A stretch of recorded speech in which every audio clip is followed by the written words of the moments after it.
Hey guys, I'm Mr. West with Vaden of Hinesville, and I'm going to be reading a story to you guys this morning.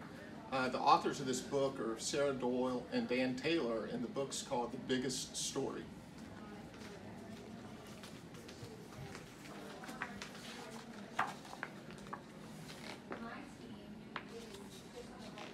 So The Biggest Story by Sarah Doyle and Dan Taylor. Errol's mom told the best stories. They were always fun and exciting. So one afternoon when there was nothing to do, Errol knew a story was just what he needed. Unfortunately, there was a plumbing problem. "Sorry, Errol," said his mom. "This pipe won't fix itself. Why don't you think of a story instead?" Errol blinked, surprised, then he shook his head. "I can't tell a story. I don't know how." "I bet you can," said his mom. "Just have a go." Out in the garden, Errol tried to think of a story, but stars jumped, didn't shake any ideas out, and staying upside down for a full minute only made his ears hurt. He was so busy thinking, he didn't notice the ants until... "Psst," said the biggest ant. "We couldn't help overhearing that you're telling a story. Will it have ants in it?" Wow, sure," said Errol. He'd never met a talking ant before. Perhaps other animals could talk. Said a low voice. A tabby cat was tapping Errol's foot. "You know," she said, "the best stories have cats in them." With an awful kerfuffle, all the neighborhood cats bobbed up onto the fence. Each cat sat at a polite distance from the others. Cats like a bit of space, you know.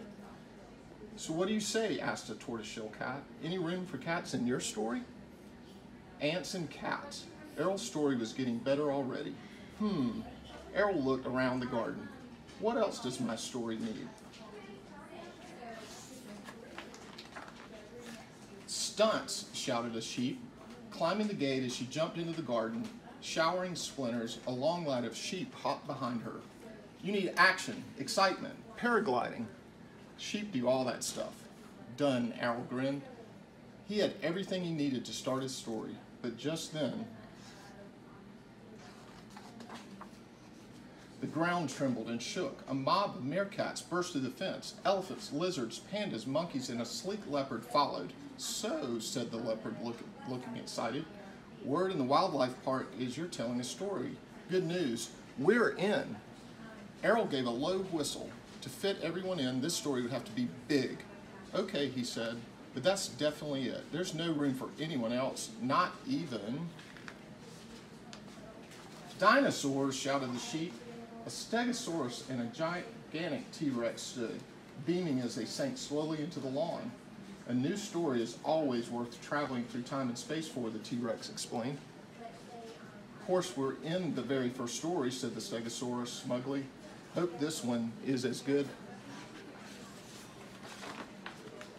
The audience fell silent, waiting for the story to begin. Errol gulped. He felt as though he had eaten too much pizza, and the pizza was made of bees.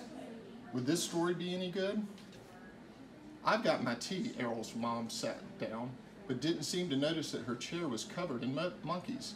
"I'm all ready for your story." Errol grinned at her. Then he took a deep breath and began. "The biggest story.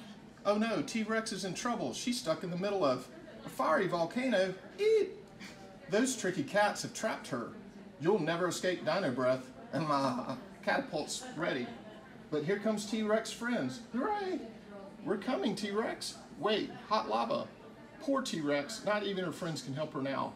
Bye-bye, boat. Pop, sizzle, sizzle. Is this the end for T-Rex? Extinction time.